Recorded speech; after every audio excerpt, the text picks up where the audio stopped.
अस्सलाम वालेकुम students.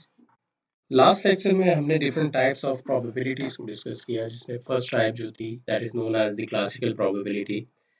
Classical probability में हमने देखा कि हमारे पास जितनी भी पॉसिबल आउटकम्स होती हैं उनको हम इक्वल प्रोबेबिलिटी असाइन कर, और ये कॉन्सेप्ट हम तब यूज़ करते हैं कि जब हमारे पास किसी किस्म की कोई इंफॉर्मेशन नहीं होती। Whereas the other type is known as the statistical probability. और ये आप तब यूज़ करते हैं when you have a particular data, और आप किसी एक्सपेरिमेंट को रिपीट करते हैं, बार बार रिपीट करते हैं अनटिल कि आप एक वेल डिफाइंड लिमिट की तरफ, एक वेल डिफाइंड नंबर की तरफ जब तक आप मूव नहीं करते। तो क्लासिकल प्रोबेबिलिटी का जो कॉन्सेप्ट है वो स्टैटिस्टिकल मैकेनिक्स में बहुत इंपॉर्टेंट है। So when we use the classical probability, we know that it is necessary to work out the number of different events that can occur, and counting the number of ways in which various events can happen, they lead to the concept of arrangements, permutations and combinations. तो आज हम in different concepts को use करने को समझने जा रहे हैं। अरेंजमेंट्स, कॉम्बिनेशंस और परमुटेशंस क्या होती हैं। यहाँ से हमें पता है जैसे कि अगर हम किसी भी सिस्टम की इंट्रॉपी निकालते हैं तो माइक्रोस्कोपिकली हमने इसको डिफाइन किया था एस इज इक्वल्स टू के बी लॉग ऑफ डब्ल्यू। तो डब्ल्यू आपके पास वो नंबर ऑफ पॉसिबल आउटकम्स है। तो अगर आप डब्ल्यू को फाइंड आउट कर लेते हैं, you can find out the entropy of the system. तो यहाँ पे भी हम देखेंगे कि किस तरह से हम नंबर ऑफ डिफरेंट वेज जो है वो डिफरेंट सिस्टम्स के लिए फाइंड आउट कर सकते हैं। So that will, and then we will relate this concept in statistical mechanics. So arrangements क्या होती हैं? अरेंजमेंट्स आप लेट्स कंसीडर करें कि आपके पास 10 डिफरेंट ऑब्जेक्ट्स हैं। Let's suppose that you have n dissimilar chalks, हर एक डिफरेंट कलर का है, और हर एक को आप जो है चूंकि डिफरेंट है, you can recognize those chalks. So the number of ways of arranging n dissimilar objects in a line, अगर आप मैं कहूँ कि कितनी तरीकों से आप इन n dissimilar chalks को आप एक रो में अरेंज कर सकते हैं, तो वो आपको पता है कि there are n factorial ways of arranging those chalks. तो n factorial ways अगर आपके पास 10 chalks हैं तो इसका मतलब है कि आप उनको 10 factorial ways से एक लाइन में जो है उन ऑब्जेक्ट्स को आप अरेंज कर सकते हैं। ठीक है, 10 फैक्टोरियल का मतलब आपको पता है कि it's 10 cross 9 cross 8 cross 7 up to so on and 1, so on and 1। तो इसी चीज़ को इलेबोरेट करते हैं कि आपके पास 10 डिसिमिलर चॉक्स हैं और आपने इनको लाइन में अरेंज करना है। कितने तरीकों से आप इनको अरेंज कर सकते हैं। तो इसका मतलब है आपके पास 10 चॉक्स हैं और इनको आपने एक लाइन में अरेंज करना है, तो 10 ही आपके पास साइड्स हैं जो कि अवेलेबल हैं।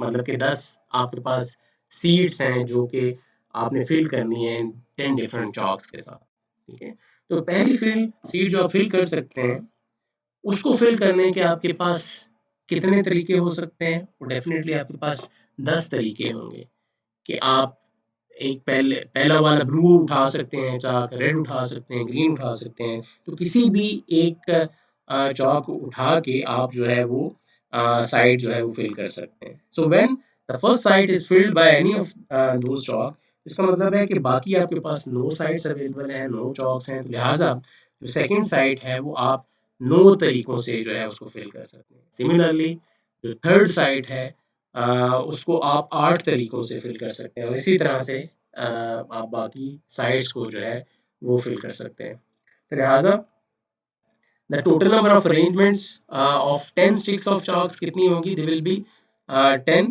possible arrangements for the first side, 9 possible arrangements for the second side, and 8 possible arrangements for the third side and so on. लिहाजा आपके पास 10 factorial ways हैं जिनसे आप इन 10 dissimilar objects को एक लाइन में जो है आप अरेंज कर सकते हैं। Okay? और यहाँ पे हम मल्टीप्लाई क्यों कर रहे हैं? क्योंकि जो पहली फिलिंग है वो इंडिपेंडेंट है आपकी सेकंड फिलिंग से। ठीक है, आपने पहला कोई चौक रख दिया एक साइड पे, अब आपने सेकंड साइड फिल करनी है, so that is independent of the first side.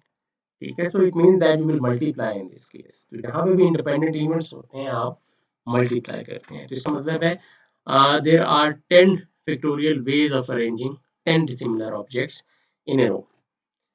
लेकिन अगर मैं ये कहूँ कि अब ये जो 10 आपके पास डिसिमिलर ऑब्जेक्ट्स थे, इनमें से कुछ ऑब्जेक्ट्स जो हैं आपके पास वो सिमिलर हैं। मतलब अगर आपके पास 10 डिफरेंट कलर्स के थे तो लेट्स सपोज उसमें से 3 ऐसे हैं जो कि एक ही कलर के हैं। So number of ways of, उसमें क्या होगा फिर, वो जो नंबर ऑफ अरेंजमेंट्स हैं आपकी वो कम हो जाएंगी। और कितनी रिड्यूस होंगी? तीन सिमिलर है तो इसका मतलब है 3 फैक्टोरियल वे से आपकी नंबर ऑफ अरेंजमेंट्स जो है वो डिक्रीज होंगी। ठीक है, तो number of ways of arranging in a line n objects of which p are similar, then आप क्या करेंगे, 10 फैक्टोरियल तो आपके पास वेज हैं n ऑब्जेक्ट्स को एक स्ट्रेट लाइन में प्लेस करने के, जिसमें से आपके पास p ऑब्जेक्ट्स जो हैं वो सिमिलर है, लिहाजा आपके पास इतनी वेज जो हैं वो आपके पास p फैक्टोरियल वेज जो है वो डिक्रीज हो जाएंगे। तो you will have n factorial divided by p factorial. Example हम लेते हैं इसके लिए। So the example is find the number of ways of arranging four letters in a line। और four letters कौन से हैं? A, B and D। तो लिहाजा आपके पास 4 लेटर्स हैं और आपने इनको एक लाइन में अरेंज करना है, और इन 4 में से 2 लेटर्स जो हैं वो सेम है, जिनमें जो कि A और A हैं। तो लिहाजा आप क्या करेंगे, 4 लेटर्स हैं, 4 फैक्टोरियल, सेम सिमिलर कितने हैं? 2 सिमिलर हैं, तो divided by 2 factorial. So 4 factorial divided by 2 factorial will give you 12। तो मतलब है कि इन 4 लेटर्स को अरेंज करने के 12 तरीके हैं, और वो 12 तरीके कौन कौन से हो सकते हैं? वो आपके पास AABD अरेंजमेंट हो सकती है, AAD भी हो सकती है, ABAD, और इस तरह से 12 मुख्तलिफ अंदाज से आप इन चार्ट्स को जो है वो अरेंज कर सकते हैं। तो इन शॉर्ट कि अगर आपके पास सिमिलर ऑब्जेक्ट्स हैं तो आपके पास n डिसिमिलर ऑब्जेक्ट्स हैं तो उनको अरेंज करने के n फैक्टोरियल वेज हैं। अगर उनमें से p जो है आपके पास सिमिलर है तो then you will divide by p factorial. अगर उसमें से और ऑब्जेक्ट्स हैं जो कि सिमिलर हैं, फॉर एग्जांपल अगर 3 ब्लू हैं और 3 ग्रीन है तो number of veg further reduce हो जाएंगी। तो इसका मतलब है कि जनरल फार्मूला क्या हो जाना चाहिए नंबर ऑफ पॉसिबल अरेंजमेंट्स का, that will be n factorial divided by p factorial, q factorial, r factorial. यानी n ऑब्जेक्ट्स में से p सेम है, q सेम है और r ऑब्जेक्ट्स सेम है, and then in this way you can find out the total number of arrangements. ठीक है, तो यहाँ से अरेंजमेंट्स के कॉन्सेप्ट को हम फर्दर एक्सटेंड कर सकते हैं दो डिफरेंट टाइप्स में, जिनको हम परमुटेशंस और कॉम्बिनेशंस का नाम देते हैं। परमुटेशन बेसिकली वहाँ पे कॉन्सेप्ट यूज होता है कि जहाँ पे ऑर्डर जो है वो इम्पोर्टेंट होता है। ठीक है, तो कॉम्बिनेशंस का कॉन्सेप्ट वहाँ पे आप यूज करते हैं कि जहाँ पे ऑर्डर जो है वो इम्पोर्टेंट नहीं होता। ठीक है, तो यहाँ पे आपके पास ऑर्डर इम्पोर्टेंट नहीं है in case of combinations. Permutations के केस में ऑर्डर आपके पास इम्पोर्टेंट होता है। तो यूजुअली जो क्वेश्चंस होते हैं इसमें होता है आप इसको लिखते हैं परमुटेशंस को। Let's first discuss about permutations. So permutation of R objects from N objects, इसको हम बोलते हैं और इसको हम लिखते हैं NPR। सो NPR का मतलब होता है permutation of R objects from N objects. So now let's consider the number of ways of choosing 3 sticks out of 10। ठीक है, हम क्या कह रहे हैं, हम चूज करना चाह रहे हैं 3 स्टिक्स को आउट ऑफ 10 को। डेफिनेटली इसका मतलब है जो फर्स्ट चॉइस होगी that can be any of the 10 sticks of chalk। Second choice that will be any of the 9 which are left over, and the third choice can be any of the 8 left over, and so on। ठीक है, और हमें पता है कि again all these choices are independent of each other. हमने इस case में 3 ही कंसीडर करने थे, चूज करने थे, तो इसका मतलब है you will have 10 choices। For the first choice can be any of the 10 different sticks, so 10, in second case cross 9 and cross 8, so you will have the number of permutations will be 10 cross 9 cross 8, जो कि बराबर होगा 10 factorial divided bye 7 factorial. अगर आप 10 factorial 7 factorial divide करें तो you will get 10 cross 9 cross 8, जिसको आप लिखते हैं 10p3, जिसका मतलब होता है कि permutation of 3 objects out of 10 objects. और ये कॉन्सेप्ट आप अगेन कहाँ पे यूज़ करते हैं कि जहाँ पे ऑर्डर ऑफ चॉइस जो है वो इम्पोर्टेंट है, ठीक है। तो सीक्वेंस यानी इम्पोर्टेंट है कि किस सीक्वेंस से आप जो है वो उसको उठा रहे हैं। या आप कह सकते हैं कि अरेंजमेंट जो है या सीक्वेंस जो है वो यहाँ पे इम्पोर्टेंट है, ठीक है। तो इन जनरल आप इसको डिफाइन किस तरह से करते हैं, यहाँ पे बेसिकली आपके पास 10 फैक्टोरियल डिवाइडेड बाय 7 फैक्टोरियल है या 10p3 है, तो इसका मतलब है this is 10 factorial divided bye 10 minus 3 factorial, that will give you 7 factorial. So 10 factorial by 7 factorial. तो जनरल फार्मूला क्या होगा, npr will be equal to n factorial over n minus r factorial, which is known as the permutation of r objects out of 10 objects। तो इस concept को समझने के लिए हम कुछ एग्जांपल्स कंसीडर करते हैं कि यहाँ पे हमने कहा कि परमुटेशन में आप क्या करते हैं कि जब भी आप कोई ऑब्जेक्ट्स चूज करते हैं तो वहाँ पे जो ऑर्डर है वो इम्पोर्टेंट होता है, सीक्वेंस जो होता है वो इम्पोर्टेंट होता है। तो क्वेश्चन है कि in how many different ways can 5 persons stand in a row for a photograph. एक रो में 5 लोग जो है वो कितने तरीकों से खड़े हो सकते हैं। तो आपके पास 5 लोग हैं, 5 ही साइड्स हैं, तो इसका मतलब है आपने क्या करनी है, आपने नंबर ऑफ पॉसिबल वेज बनानी है ना कि कितने तरीकों से आप 5 लोगों को अरेंज कर सकते हैं रो में। तो इसका मतलब है कि ऑर्डर यहाँ पे इम्पोर्टेंट है। तो ऑर्डर इम्पोर्टेंट है तो आप परमुटेशंस का कॉन्सेप्ट यूज करेंगे, ठीक है। क्योंकि ए बी सी डी ई ये एक ऑर्डर है, B A C D E ये दूसरा ऑर्डर है। तो इन डिफरेंट ऑर्डर्स से आप बहुत सारे कॉम्बिनेशंस बना सकते हैं। कितने कॉम्बिनेशंस बना सकते हैं, 5 ऑब्जेक्ट्स हैं, 5 ही साइड्स हैं, तो इसका मतलब है कि आपने इन 5 में से 5 ही ऑब्जेक्ट्स चूज करने हैं इस केस में। सो एन पी आर क्या होगा, 5p5। So 5 factorial over 5 minus 5 factorial, 5 factorial over 0 factorial, that will give you 5 factorial। ये वही चीज़ है कि आपने n डिसिमिलर ऑब्जेक्ट्स को एक सिमिलर एक स्ट्रेट लाइन में अरेंज करना है, तो कितने तरीकों से आप कर सकते हैं, ठीक है। लेकिन यहाँ पे कॉन्सेप्ट क्या चीज़ आ गई कि यहाँ पे ऑर्डर जो है वो इम्पोर्टेंट है। तो अगर तो ऑर्डर जो है वो इम्पोर्टेंट हो तो then you use the concept of permutation.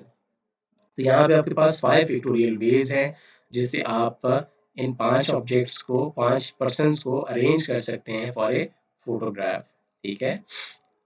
So 5 sides हैं अगेन, तो आप पहली को चूज करने के आपके पास 5 तरीके हैं, दूसरे को फिल करने के आपके पास 4 तरीके हैं, तीसरे को फिल करने के बाद जब आप ये दो प्लेस कर चुके होंगे तो आपके पास 3 तरीके होंगे, और सारे के सारी जो वेज हैं they are independent of each other. It mean that you will multiply that and this will give you 5 factorial which will equal to 120। इसका मतलब है कि आप 120 तरीके से इन 5 लोगों को इस अरेंज कर सकते हैं कि आ, आप इनकी फोटोग्राफ ले सकें। तो ये वो सारी पॉसिबल वेज हैं जिससे आप एक फोटोग्राफ ले सकते हैं 5 डिफरेंट लोगों को एक लाइन में अरेंज करके। और अगर मैं इसको थोड़ा सा मॉडिफाई कर दूं कि अगर आप कहें if there are 5 persons and photographs of 3 persons can be taken, तो लिहाजा 5 लोग थे और उनमें से 3 लोगों की फोटोग्राफ मुझे लेनी है, तो मैं कितने तरीकों से ले सकता हूँ। लिहाजा अब इसको आप इस तरह से सोचेंगे कि मैंने 5 में से 3 ऑब्जेक्ट्स को चूज करना है, ठीक है। तो मेरे पास 3 साइड्स हैं, ठीक है, और 5 ऑब्जेक्ट्स हैं, तो उन 3 साइड्स को फिल करना है आपने। तो डेफिनेटली पहली साइड को फिल करने के 5 तरीके होंगे, दूसरी साइड को फिल करने के 4 तरीके होंगे, तीसरी साइड को फिल करने के 3 तरीके होंगे, और ये सारे इंडिपेंडेंट हैं। तो लिहाजा आपके पास जो नंबर ऑफ वेज हैं कि आप इन 5 में से 3 की आपने पिक्चर लेनी है और कितने तरीकों से आप ले सकते हैं, वो आप 60 तरीकों से आप ले सकते हैं। इन 5 लोगों को 60 डिफरेंट तरीकों से आप अरेंज कर सकते हैं 3-3 के ग्रुप्स में। सो दैट विल गिव यू 60, और जो के बराबर होगा कि आपने 3 चूज किए हैं out of 5, so that will be 5p3 which will be equal to 5 factorial और 2 factorial is equal to 60 ways, ठीक है। और परमुटेशंस हैं अगेन, यहाँ पे आप डिफरेंट अरेंजमेंट्स बनाएंगे इनकी पॉसिबल अरेंजमेंट्स। इसका मतलब है कि यहाँ पे ऑर्डर जो है वो इंपॉर्टेंट होना चाहिए, तो we use the concept of permutations। Again, let's consider another example. How many different four digit numbers can be formed using the digit 1 2 3 6 7 and 9। लिहाजा आपके पास 6 डिजिट्स हैं, तो आप कितने 4 डिजिट नंबर्स जो हैं वो इन 6 डिजिट से बना सकते हैं। तो 4 डिजिट्स नंबर आपने बनाने हैं, तो इसका मतलब है अब आपके पास 4 साइड्स हैं और 6 आपने वो ऑब्जेक्ट्स जो है इन साइड्स पे अरेंज करने हैं। पहले को अरेंज करने के 6 तरीके हैं, दूसरे को 5, जो फिर अगले को 4, उससे अगले को 3। तो इसका मतलब है कि आप you will have 6p4 which will be equal to 6 factorial divided by 6 minus 4 factorial, and that this will give you total number of 360। इसका मतलब है कि आप 360 4 डिजिट नंबर्स जो हैं वो बना सकते हैं इन 6 नंबर्स को यूज करते हुए। डिजिट्स नंबर आपने 4 बनाने हैं और इन 6 आपके पास डिजिट्स अवेलेबल हैं, तो उनको 4 डिजिट्स बनाने के आपके पास 360 वेज है। अगेन यहाँ पे ऑर्डर इंपॉर्टेंट है, then we use the concept of permutations. तो अब हम बात करते हैं ऐसे सिस्टम्स की जहाँ पे जो ऑर्डर है वो इम्पोर्टेंट नहीं हो। ठीक है, क्या इम्पोर्टेंट होता है? फॉर एग्जांपल यहाँ पे ऑल दैट मैटर्स इज विच, अगर हम चॉक्स की एग्जांपल कंसीडर करते हैं तो यहाँ पे all that matters is which piece of chalk are chosen and not the order of choice. ठीक है, तो जब ऑर्डर ऑफ चॉइस इंपॉर्टेंट नहीं होता तो नंबर ऑफ वेज जो होते हैं वो रिड्यूस हो जाते हैं। ठीक है, फॉर एग्जांपल अगर अगर मैं कहूँ कि अब आपके पास जो आपने पिक करने हैं दैट चॉइस इज चाक ए, आप पिक कर लें, चाक बी कर लें, चाक सी कर लें, किस ऑर्डर से आप वो पिक करें अब वो इम्पोर्टेंट नहीं है। मैं आपको कह रहा हूँ कि you can pick any, the choice is the chalk A, chalk B and chalk C. ठीक है, तो इसका मतलब है इस केस में जब ऑर्डर इंपॉर्टेंट नहीं रहता तो आपके पास नंबर ऑफ वेज जो है वो रिड्यूस हो जाते हैं। और इस केस में अगर आप आपके पास 10 चाक्स हैं, ठीक है, लेट्स सपोज हमारे पास 10 चाक्स थे और हमने कहा कि उनमें से आप चाक ए पिक कर लें, चाक बी पिक कर लें, चाक सी पिक कर लें, तो इसका मतलब है कि आपके नंबर ऑफ वेज जो है वो रिड्यूस हो जाएंगे। कितने तरीकों से रिड्यूस हो जाएंगे? वो रिड्यूस हो जाएंगे 3 फैक्टोरियल वे से। सो 10 फैक्टोरियल डिवाइडेड बाय 7 फैक्टोरियल तो वो केस था जब आपके पास ऑर्डर इंपॉर्टेंट था। जब ऑर्डर इंपॉर्टेंट नहीं रहेगा तो इसका मतलब है कि you will divide by 3 factorial. 3 factorial क्यों? क्योंकि अब हमने ये कह दिया कि you can pick, you have to pick chalk A, chalk B and chalk C, लेकिन किस ऑर्डर में इन चॉक्स को पिक करें ये बात नहीं हुई है। ठीक है, और वो ऑर्डर अगर यहाँ पे इंपॉर्टेंट होता है तो हम कितने तरीकों से इन 3 लेटर्स को अरेंज कर सकते थे? हम 6 तरीकों से इन 3 लेटर्स को अरेंज कर सकते थे। A B C, A C B, B A C, B C A, C A B and C B A. तो इसका मतलब है कि ये 6 तरीके जो हैं अब कम हो गए हैं। ठीक है, यानी ये हम कंसीडर नहीं कर रहे, तो इसका मतलब 3 फैक्टोरियल वेज से जो आपके पॉसिबल कॉम्बिनेशंस हैं वो आपकी जो कॉम्बिनेशंस हैं वो रिड्यूस हो गए हैं। ठीक है, so in this case you use the concept of combination जहाँ पे आपका order जो है वो important नहीं होता, and that is written as 10c3 which will equal to 10 factorial over 10 minus 3 factorial which is 7 factorial into 3 factorial. So 10 factorial over 10 minus 3 factorial into 3 factorial. So you will have after solving this you will get 120. It means that के अब 3 objects choose करने के out of 10 आपके पास total 120 combination जो है वो possible है। ठीक है, जब आपके पास ऑर्डर जो है वो इम्पोर्टेंट नहीं है। तो जब ऑर्डर इम्पोर्टेंट ना हो तो नंबर ऑफ पॉसिबल वेज जो है, नंबर ऑफ वेज जो है वो रिड्यूस हो जाती हैं। तो लिहाजा जनरल फार्मूला क्या है आपके पास? जनरल फार्मूला यही है कि n C r is equal to n factorial और n minus r factorial into r factorial. बढ़ते हैं अपनी आखिरी एग्जाम्पल की तरफ। एग्जाम्पल क्या है जी कि let us choose any 3 piece of chalks out of 10 and put them in box 1. Now choose another 5 and place them in box 2. There are 2 left which go in box 3. How many ways this can be done?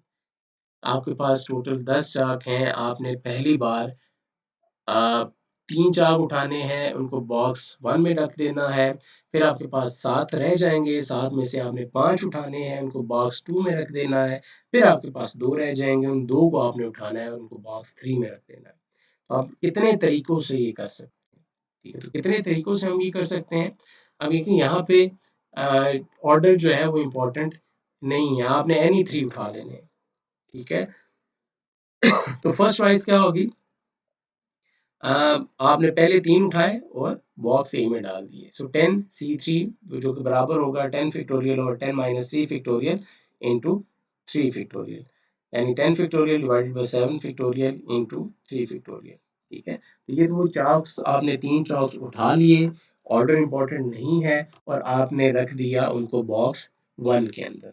ठीक है, अब आपके पास 7 charts रह गए हैं जिनको आपने जिनमें से आपने 5 उठाने हैं, 7 चाक में से आपने 5 उठाने हैं, उनको बॉक्स 2 में रख देना है। कितने तरीकों से आप ये कर सकते हैं? आपके पास 7C5 तरीके अरेंजमेंट्स हैं। So this will be equal to 7 factorial और 7 minus 5 factorial into 5 factorial. 7 factorial divided by 2 factorial into 5 factorial. लिहाजा अब आपने से 7 में से 5 फर्दर उठा लिए, तो अब आपके पास 2 रह गए हैं। उन 2 को आपने बॉक्स 3 में रखना है। लिहाजा आपके पास कितने तरीके हैं उनको रखने के, वो पॉसिबल कॉम्बिनेशन है, यानी इन 2 में से आपने 2 ही चूज करने हैं। किस ऑर्डर से आप उठाएंगे वो इंपॉर्टेंट नहीं है।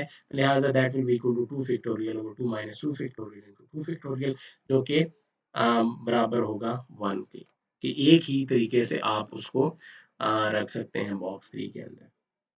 ठीक है, तो क्वेश्चन क्या था कि आपको टोटल नंबर ऑफ वेज बताने हैं जिससे आप ये कर सकते हैं। अलग अलग तो हमने कैलकुलेट कर दिया, तो टोटल क्या होगा कि हम इन सारी वेज को हम मल्टीप्लाई कर देंगे बिकॉज, क्योंकि ये सारे के सारे इंडिपेंडेंट हैं। हमने पहले 3 उठाए बॉक्स 1 में रख दिए, अगले हमने 5 उठाए 7 में से बॉक्स 2 में रख दिए, फिर हमने 2 उठाए बॉक्स 3 में रख दिए। तो ये सारे के सारी वेज जो थी ये इंडिपेंडेंट हैं, तो लिहाजा हम क्या करेंगे कि हम मल्टीप्लाई करेंगे यहाँ पे 10C3 को multiply by 7C5 multiply by 2C2। तो आपके पास जो टोटल नंबर ऑफ वेज आएंगी that will B 10 factorial over 7 factorial into 3 factorial, and finally you will have 10 factorial over 3 factorial 5 factorial into 2 factorial. लिहाजा आपके पास 10 ऑब्जेक्ट्स थे जिसमें से आपने 3 ऑब्जेक्ट्स बॉक्स 1 में रख दिए, 5 ऑब्जेक्ट्स बॉक्स 2 में रख दिए, 2 ऑब्जेक्ट्स जो हैं वो बॉक्स 3 में रख दिए। लिहाजा इसका मतलब है कि इस तरह के प्रॉब्लम्स में आप उसको जनरलाइज किस तरह से कर सकते हैं कि अगर आपके पास एन नंबर ऑफ पीसेस हैं चार्ट्स के, और स्मॉल एन आई आपने इनमें से एन वन बॉक्स 1 में रख दिए, एन 2 बॉक्स 3 में रख दिए, इतने आपने बॉक्स 2 में रख दिए, एन 3 आपने बॉक्स 3 में रख दिए, तो उसको आप इस तरह से जनरलाइज कर सकते हैं। तो ये वाला जो फार्मूला हमने लिखा है, आप देखेंगे कि ये हमारे फिजिकल सिस्टम्स के लिए बहुत इम्पोर्टेंट है, और स्टैटिस्टिकल मैकेनिक्स में आप इसका इस्तेमाल जो है वो बार बार देखेंगे कि the above formula equation can be used to work out the total number of ways, जिससे हम एनर्जी को अरेंज कर सकते हैं डिफरेंट क्वांटम स्टेट्स के अंदर इन एन आइडेंटिकल सिस्टम्स। ठीक है, तो जहाँ पे पास एन आइडेंटिकल सिस्टम्स होंगे, तो आप कितने तरीकों से एनर्जी को अरेंज कर सकते हैं डिफरेंट क्वांटम मैकेनिकल स्टेट्स में। So you can use this formula to do that. किस तरह से हम करेंगे, जब हम आगे प्रॉब्लम सॉल्व करेंगे तो आपको इस चीज़ की समझ आ जाएगी। तो यहाँ पे एन आई बेसिकली जो है ये रिप्रेजेंट कर रहा है the number of times this quantum state is occupied. I mean अगर अगर हम इसको फिजिकल सिस्टम के साथ रिलेट करते हैं, सो थिंक अबाउट इट। सो आज के लेक्चर को हम यहीं पे ख़त्म करते हैं। अगला लेक्चर जो है वो प्रॉब्लम जो है वो एवरेज वैल्यू से रिलेटेड है, तो वो हम नेक्स्ट लेक्चर के लिए रख देते हैं, जहाँ पे आपका थर्ड चैप्टर जो है वो ख़त्म हो जाएगा। So the next article will be statistics and distribution, जहाँ पे हम एवरेज और एवरेज वैल्यूज़ का कॉन्सेप्ट और जो फ्लक्चुएशंस हैं अबाउट द मीन वैल्यूज, वो कॉन्सेप्ट जो है हम स्टडी करेंगे और डिफरेंट डिस्ट्रीब्यूशंस को हम स्टडी करेंगे। Thank you.